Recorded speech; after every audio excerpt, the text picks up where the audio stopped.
Yeah, yeah. Yeah, we're going to try to settle that down a little bit, get him in a position where he can go hone in his skills. And, I mean, if that means Jack or playing regular defensive end, I think we got to make that decision to go for it. And I think we'll do a little bit at the spring, just try to get him a home and get him to go play. Yeah. How do you evaluate what you saw from the interior line? What's that? Your evaluation of the way the defensive tackles played. I thought the inside guys played great. I really do. I thought they really played physical at the point of attack. They moved the line of scrimmage. They attacked. I thought there were factors in a lot of games the way they played inside. Teron, Ty, Tyleik, I mean, those guys inside I thought did a great job playing. And that was kind of started early on. You saw that those guys could make a difference. It makes it easy for guys on the edge when you got guys penetrating. Was there more to Mike Hall's injury than maybe he let out, or Yeah, he struggled. I mean, he struggled with it a little bit. We try to bring him back, give him a chance to recover a little bit, but it's an ongoing thing when it happens, and hopefully we get him healthy down in the off season so he'll play a full season. We're not there yet. I mean, there's a possibility a lot of things can happen as we go forward. You try to get the best fit for the best guys. You know what I mean? I thought Ty had a great year. He came in and really won the position. You know what I mean? He really did, and he continued to play better down the stretch. So I think great things to him. I think Mike is a different dimension in what he can do. So we'll figure it out. But I think Mike's a starter somewhere, and we just got to find a place to get him on the field. But I think he'll be fine. Yep. Sorry, would you like to see Jack just sort of settle into being a traditional hand on the ground defensive end like you recruited him to be? Yeah, that's long term. I can say that right now. Yeah, that's what I like to see happen. I think we have to work through the progress of that. We got to find out who's going to be our Jackson and the Leo guy, who's that's going to be and what's the best fit. But I think that as we move that direction, I think there's some things we've got to take a hard look at where we want him to play. Yeah. How about Caden Curry? Does he factor into that? He does. I mean, Caden will go into the off season. Number 2 in the depth chart, defensive end. I don't want to move him. I want him to learn how to play that position, play it well. And so I think he's got a good chance to really make a factor for us now as he's settled in going into the second year. Larry, what do you see he wrote the I know he's got a long way to go, so he's young guy, but what do you see? Yeah, he's made a lot of progress. I would say that from the day one to where he is right now, it's night and day. He came in about 330. He's about 305 right now. His body fat has really decreased. His condition has gotten better. He's absolutely gotten stronger. Right now, he could be a 3 technique or a nose guard for it. He's a real powerful young guy on the inside, and I just can't wait to see what happens now for the first time. It's full spring, 15 days going to work, get him ready to go play. But I'm excited about it, to be honest with you. A couple other young guys. Kenyatta Jackson and Amari Abel. Same question. What do they have to do to see the field? What do you see their role? Well, they flashed in the whole season. I really like KJ. KJ's done a great job for it. Has some really good pass rush ability. Amari's really strong, real physical guy. He's up to 265, coming in at 240. Real strong now, physical guy. And I think spring football is what it's all about. You get the chance to see those guys play a lot of football in the spring because that's what it's all about. And then I think coming out of spring, then I'll be able to answer that question for you. But I think I'm excited to see what happens with the young guys and progress. Does the Jack need to come from the defensive end group? Excuse me? Does the Jack or the Leo need to come from the defensive end? Not necessarily. It can come from the linebacker position. That's what I'm saying. Hard to say exactly what's going to happen right now because we haven't sit down and say, here's what we're going to do. But it doesn't have to be from the defensive end position. It could come from the linebacker position. And one guy that maybe I don't know how much you work with him yet, your initial impression of James Laurinaitis? I know James from playing on the other side, coaching against him. I think he's for 2 days here. I mean, he's a Buckeye. He's a Buckeye. He's going to bring great value to what we're doing on linebacker room. But I mean, to our whole entire defense, he's got to play in the defense, understand what it means to be a silver bullet. So we've got a great history right beside us now. I can talk about that. And I think that's really cool, and I'm looking forward to work with him. Did you have that much at Penn State? I think I played against him. No, in terms of coaching, like did any of your past players come back? The only guy I had was Elijah Robinson. The guy that came back, he was my GA, who's now the D-line coach at Texas A&M. He's been the only guy close that I have. He's came back and played. Yeah. You've seen signs of that consistency coming? No doubt, he has to, right? This is going into the 3rd season, and we think our 3rd-year player should be ready to go. I mean, he has everything he needs to have. He's got great talent, great quicks, great power. Now we just got to give him the great best shape he can possibly be in. He's got to be able to play 40, 50 plays now, and I think that's what's coming right now. And he's working at it. I give him credit to him. He's working to be a really elite player, and that's what you want to see. He's got the fire in him.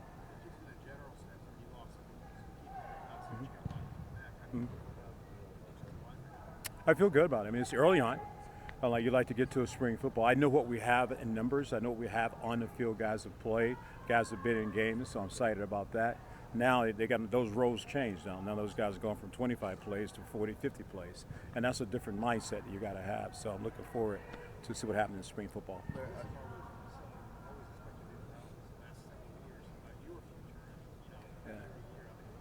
I always said this to myself. I wanted to coach Nick Saban to get all these questions about when he's going to retire. I bet. Does he get all those questions? Because every year is the same question, right? And every year I'm still here. So that should answer all of your questions. So you never have to ask me that. You're nice to us. What's that? He yells at the meeting. You're nice to him. Yeah, but I'm just telling you.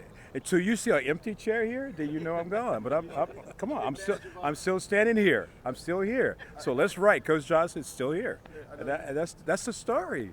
And I promise you, when I do, I'm gonna hurry up a huge press conference, right? And you're gonna be the first guy gonna tell. Slip away in the dark, right? No. But here, I'm glad I'm here. I mean, I'm the purpose though. I'm here. It's all the same reason. We asked a lot of the young guys at Peach Bowl Media Day, why did they pick Ohio State? All of them, guys like Kenyatta Jackson, Mari Abor, Hero Canoe, all the guys we're talking about said Larry Johnson is the first thing out of their mouth. Yeah. When you hear that, I know it doesn't surprise you when you hear that, but how's that make you feel? It's good.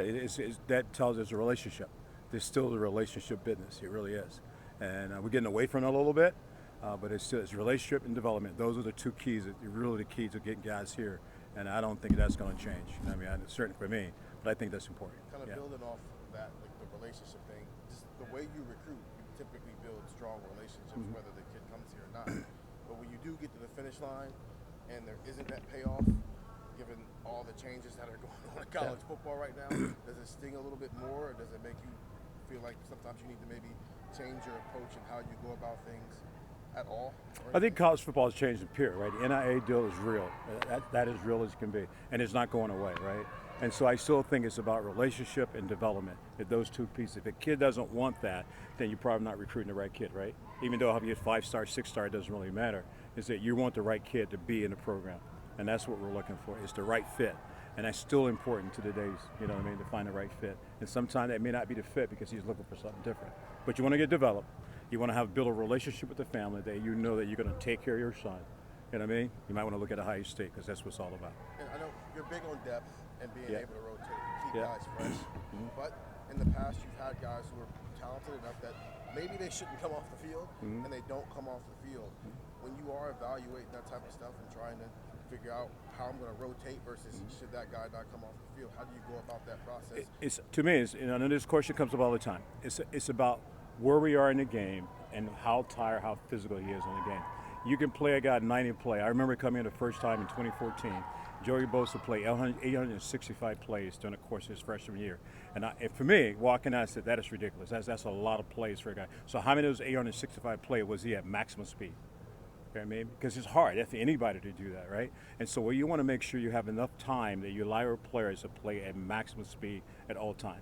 If he's just on the field and he's tired, he's not going to be a factor. You're not going to rush. You're not going to get off the ball. And that's key in a critical situation. And you say, well, just leave him on the field. He'll figure it out. Yeah. If he's tired, he won't figure it out. So it's still important. I think substitution has its moment. I think substitution have its place in college football. If you look across the country, we're not the only one that substitute guys. You know what I mean? We substitute guys because I want to play fresh. I try not to do it in tough situation, but I do trust my players. That's what you build in the room. You build a trust with your players that you trust them on the field. And I think that's what makes my room different because guys think there's accountability. Not just the guys who started, but the guy in the second group has to be pretty good too. That's why you're on the football field. Does that plan, can that change during the game? No doubt. You're going with the idea that, okay, JT's going to play 30 snaps, JJB's going to play 25 snaps. Can that change as the game? I don't go in a game and say he's going to play 25 or 30 snaps. I don't do that. There's a rotation of subs that I have that everybody wants, but I'm not going to give it to you. But I do have a plan. I know how many plays I kick and play at maximum speed. Why? Because I watch him practice every day. I watch it get into 7-play drive. I know when he's ready to go, another 14-play drive. You guys don't see that. I see that in practice. So when you say, why are you substitute? Because I know there's a limit when that body is going to shut down. And I don't want to make sure he's on the field because he's hurt, he's tired, injury comes because that's my fault. That's the worst thing that could happen. That I leave a guy on the field too long, like if something happens, I won't sleep very well at night. I know you're speaking about JT when I first got over here. Can you speak more about him? Like, what does he need to do? We saw flashes of him last year. To me, I know they're different players. Yeah. impact he had as a junior. Yeah. Nick Bosa, Joey Bosa. What does JT need to do to get to that level? I think this is the jump. You know what I mean? This is really the jump. Going to that third year, that's what you're looking for. And it is really about consistent, trusting your technique, trusting your toolbox, and he can play at a high level. You were seeing him do that. So it's not trying to get him to play a high level. It's being consistent at that high level. I think that's the key going into the fall, going into the winter. And I think that's what he's concentrating on now. He wants to be in the best shape he can possibly be in. And you hear him talk about all the time, and his body cutting his fat down, gets slimmer, but still maintain 270 pounds and can run.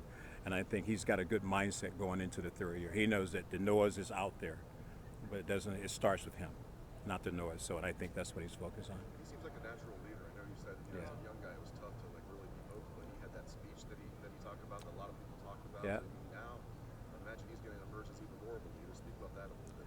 I think he's got great leadership skills. And when he speaks, kids listen. You know, for a freshman to stand in front of the whole entire team and give a message, I thought was pretty special. He asked Coach Day. He said, "Can I say something?"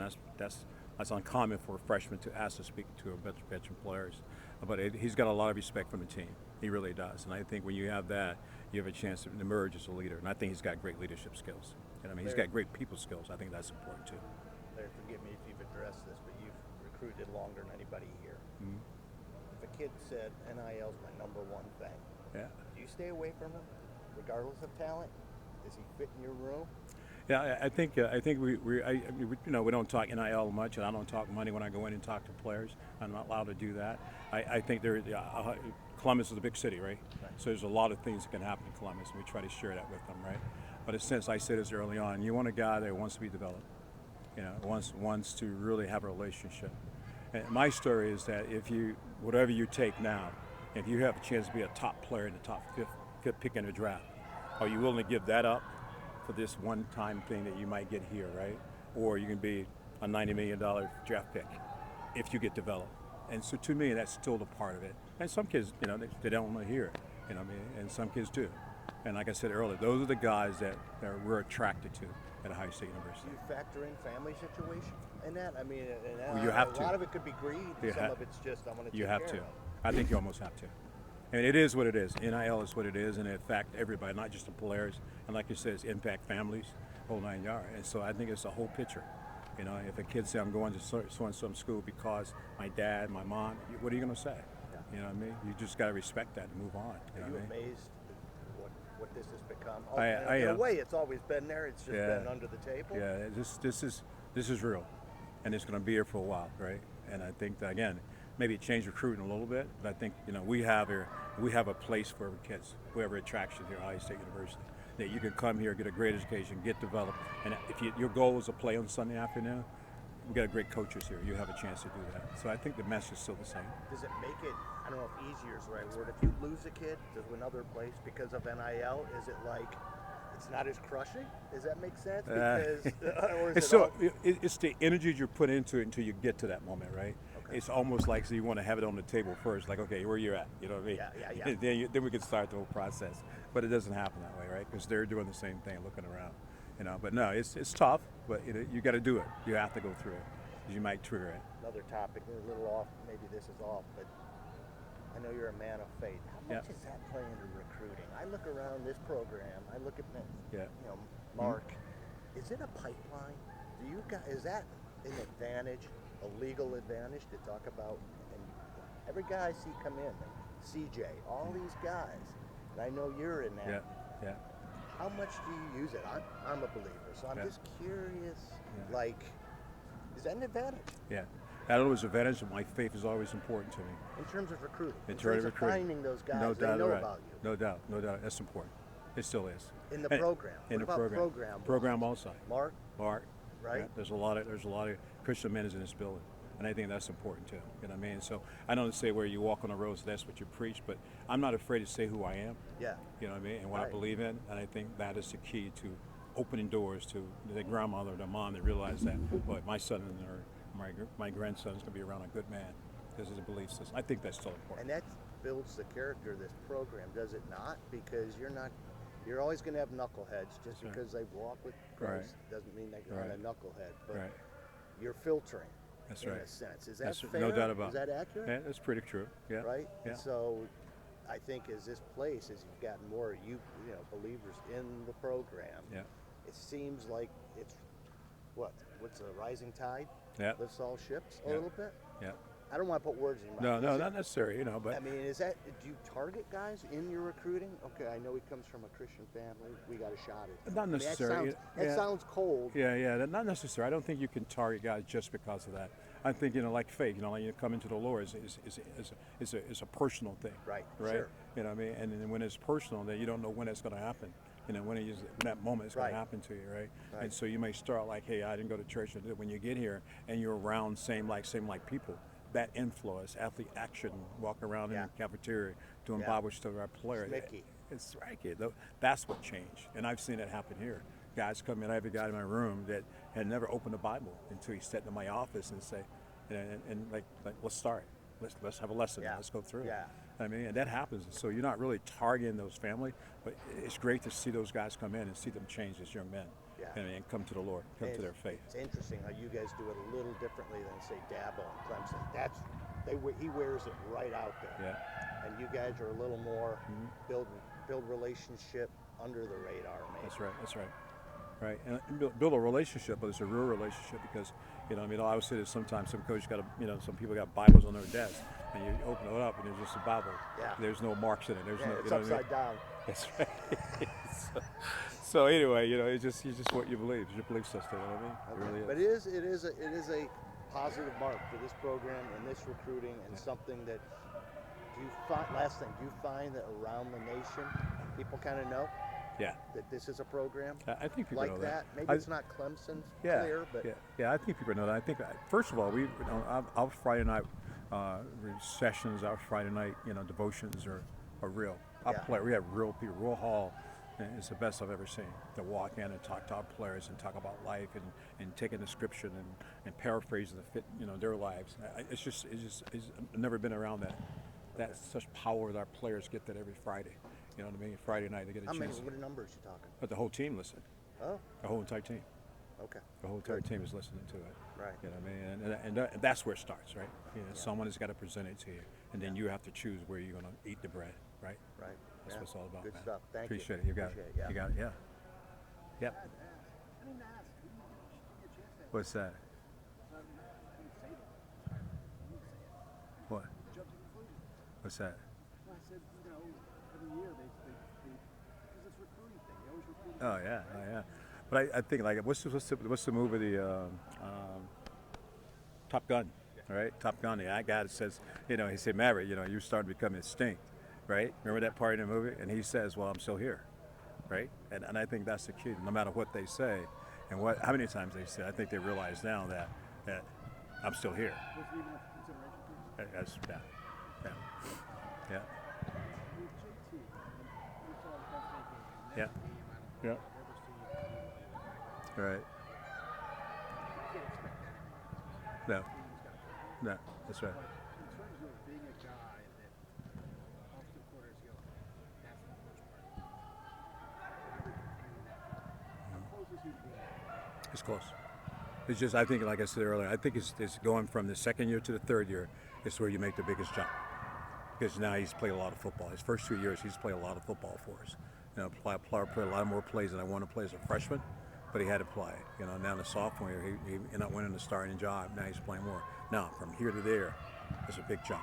That third year, and I think the third year is his key. If he can maintain consistent, I don't worry about his work ethic because he works really hard to be great. And that's the biggest thing, you know what I mean? And so now just being consistent, trust what he has, and then go use it. Don't worry about the numbers and this and that, because that gets in the way, right? Yeah, and I think sometimes that gets in the way. It distracts you. So I tell them, horses running down a racetrack, they got blinders on. Why? To stay focused, that they get to the end of the race. And that's what you have to do. And he's a smart player. And with Jack, Gonna wrap up, Coach. Yeah. One more. he's made some plays. Five-star guy. Yeah. He Burton, right? Yeah, that's right. Always Yeah. everybody. Yeah. Where do you think he is in his career? How much more is there to give? I think he's got a lot still on the plate. I think he's got a lot left on the plate for him to develop and go for it. And I think what I'm seeing thus far, you can see that he's got the fire in his belly to really know where he's got to go to get to be a great player. He's there. He's just not doing it all the time. And I like the fact that he's in that moment. He's in that thought process. Like, okay, here's where I'm going. Here's where I'm at. And so that's pretty cool. And I like Thank where you, he's at. Coach. Yeah, appreciate it. Appreciate it. Yep, you got it.